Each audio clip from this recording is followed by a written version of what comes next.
Halo, shalom teman-teman semua. Kembali lagi bersama saya Jelin Resiana Bureni di YouTube channel ini. Oke teman-teman, di video kali ini saya akan membagikan sebuah materi kepada teman-teman semua, yaitu tentang pentingnya mendengaran. Pentingnya mendengar. Untuk itu teman-teman mari mendengar dan simak baik-baik, dan juga mari kita belajar bersama-sama. Nah teman-teman semua, ketika kita belajar tentang pentingnya mendengarkan, maka kita perlu mengetahui bagaimana menjadi seorang pendengar yang baik, dan bagaimana cara kita memberikan respon yang baik juga kepada orang lain saat ia menyampaikan suatu informasi kepada kita. Nah, untuk itu teman-teman, ada 2 poin penting yang akan kita bahas bersama di video ini, yaitu yang pertama, bagaimana agar orang mau mendengar.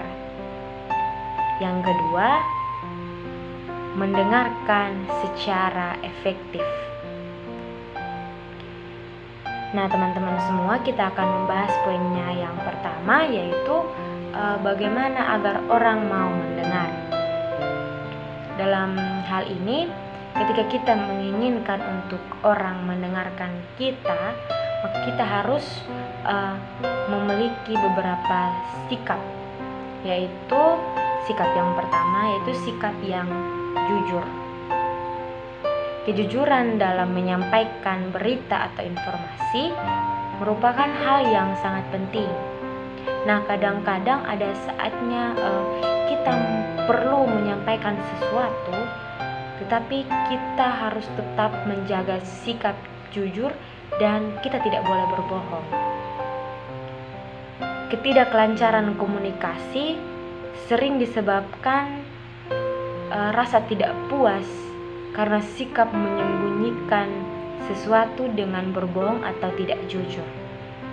Nah teman-teman semua, dalam Amsal pasal 14 ayatnya yang ke-25 mengatakan bahwa saksi yang setia menyelamatkan hidup, tetapi siapa yang menyemburkan kebohongan adalah pengkhianat.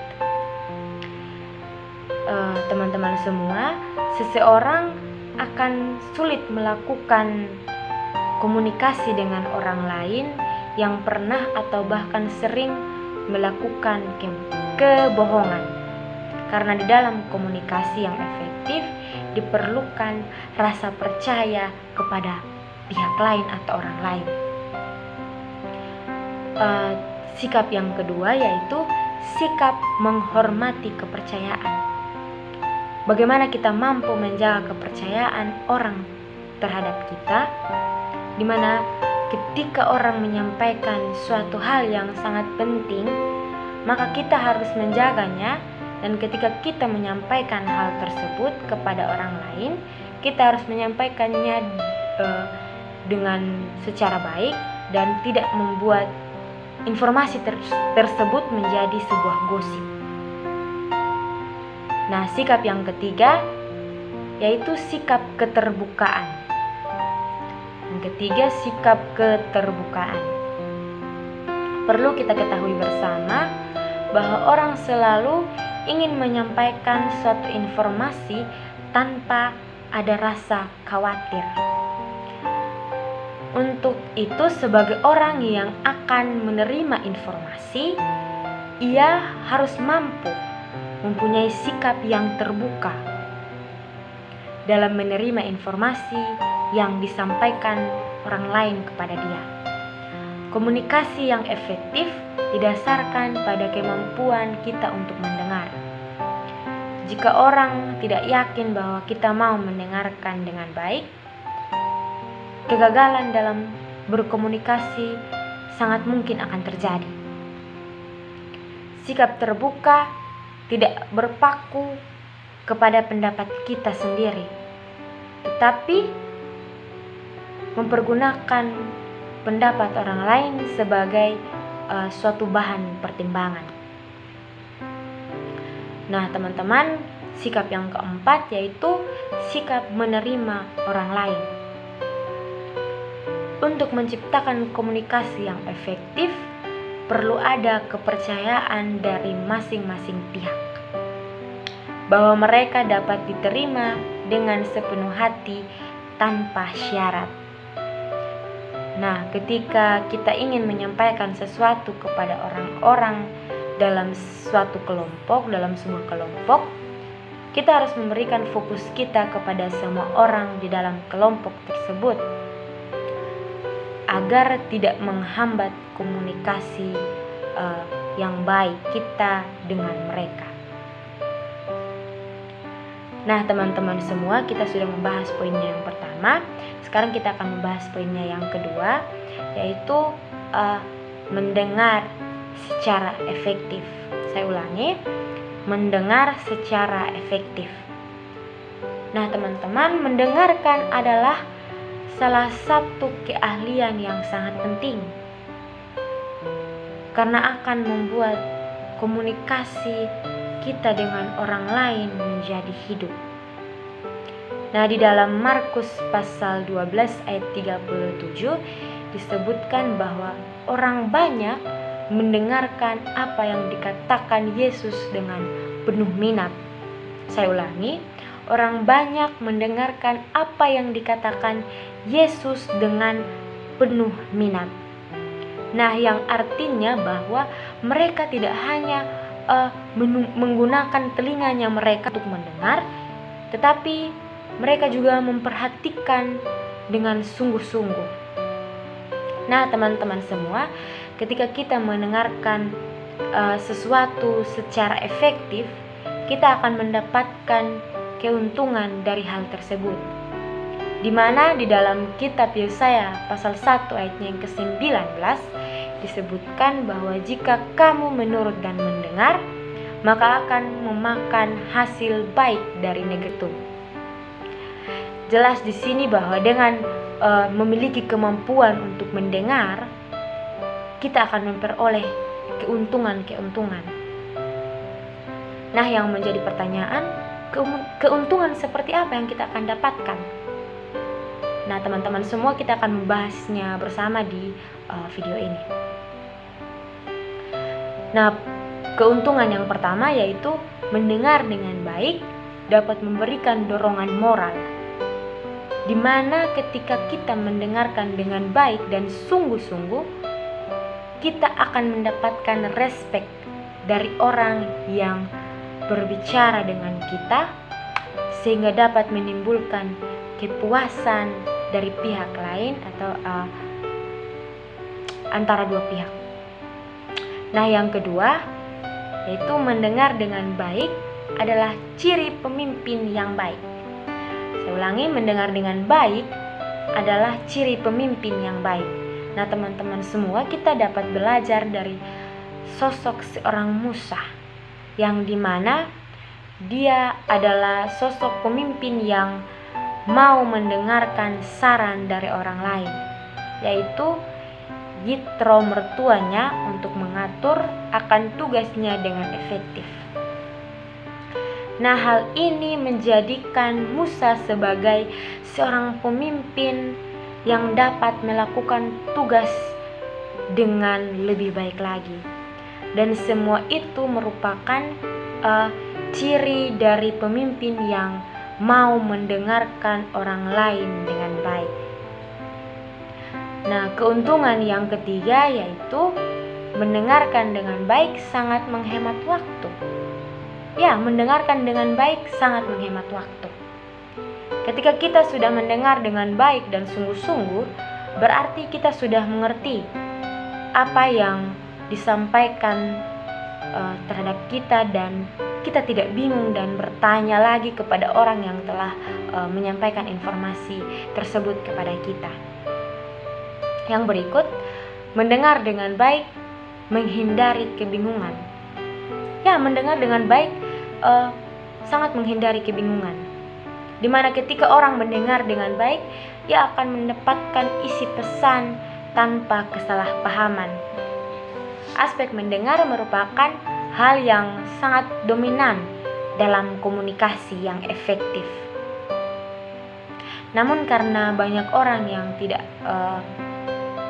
terlatih dalam hal mendengar dengan baik, maka kebanyakan mereka memiliki kelemahan-kelemahan dalam mendengarkan dan memperhatikan. Nah, yang menjadi pertanyaan, kelemahan-kelemahan seperti apa? Kita akan membahasnya bersama. Kelemahan yang pertama yaitu tidak perhatian. Saya ulangi, tidak perhatian. Seringkali seseorang membiarkan pikirannya berjalan kemana-mana atau kepada hal-hal lain atau memikirkan hal lain saat diajak berbicara. Sebenarnya kapasitas pikiran jauh lebih memadai untuk menyerap informasi-informasi dari orang lain dengan baik. Tetapi masalahnya adalah kurangnya perhatian dari pendengar, sehingga kapasitas penerima akan menurun secara drastis, yang mengakibatkan hasil komunikasi itu menjadi sangat buruk. Yang kedua, lingkungan yang buruk. Saya ulangi, lingkungan yang buruk. Orang tidak dapat menangkap pembicaraan dengan orang lain kecuali ia mendengarkan dengan jelas dan mendengarkan dengan baik-baik. Tapi banyak orang tidak dapat memilih tempat yang cocok untuk melakukan komunikasi yang baik. Sebagai contoh, banyak orang melakukan pembicaraan di dalam gereja sementara musik dan pujian sedang berlangsung. Nah, ada gangguan yang lain dari lingkungan adalah suhu ruangan yang mungkin terlalu panas atau terlalu dingin, kursi atau tempat duduk yang tidak enak untuk diduduki, bau yang tidak sedap dari mana-mana, dan mungkin ada gangguan-gangguan lainnya. Semua gangguan tersebut dapat mempengaruhi emosi dan perhatian seseorang, yang menyebabkan ia tidak dapat mendengar dengan jelas dan dengan baik. Yang berikut, berprasangka terhadap penampilan. Saya ulangi, berprasangka terhadap penampilan. Banyak orang yang terpengaruh dengan penampilan seseorang yang akhirnya dapat menimbulkan rasa risih atas kemampuan komunikasi orang tersebut. Nah, contohnya apabila ada orang dengan penampilan rambut yang mungkin sangat aneh, postur tubuh atau fisik yang tidak bagus, pakaian atau dandanan yang aneh, yang menor, dan lain sebagainya. Kebanyakan itu membuat konsentrasi dan perhatian seseorang terpecah dengan hal-hal yang aneh tadi. Sehingga ketika kita memberikan respon terhadap apa yang diharapkan orang yang berbicara. Yang berikut, sifat sok tahu. Saya ulangi, sifat sok tahu. Seringkali orang menyepelekan berita yang disampaikan karena merasa sudah pernah mendengarkan berita itu sebelumnya atau informasi itu sebelumnya. Nah, teman-teman semua, sifat seperti ini harus dihilangkan, karena kemungkinan masih ada bagian-bagian yang belum pernah dia dengarkan sebelumnya, sehingga masih dapat dia pelajari dan dia ketahui lebih dalam lagi. Sifat sok tahu juga dapat dilihat dari ekspresi seseorang melalui sikap yang kurang memperhatikan saat ia berkomunikasi dengan orang lain. Sikap menghakimi, yang berikut yaitu sikap menghakimi. Seseorang tidak dapat mendengar dengan penuh perhatian apabila dalam hati dan pikirannya penuh dengan rasa penghakiman, atau tidak setuju dan tidak cocok dengan pernyataan pihak lain atau pernyataan orang yang memberikan informasi tersebut. Nah, untuk itu marilah kita belajar bagaimana mendengarkan dengan baik agar kita tidak salah paham terhadap suatu hal yang disampaikan kepada kita. Nah, oke teman-teman semua, sampai di sini dulu materi yang saya bagikan. Semoga materi ini boleh bermanfaat bagi teman-teman dan dapat menambah wawasan lagi untuk kita semua. Dan terima kasih telah menonton video ini hingga selesai. Untuk itu jangan lupa like, komen, dan subscribe. Shalom, Tuhan Yesus memberkati kita semua.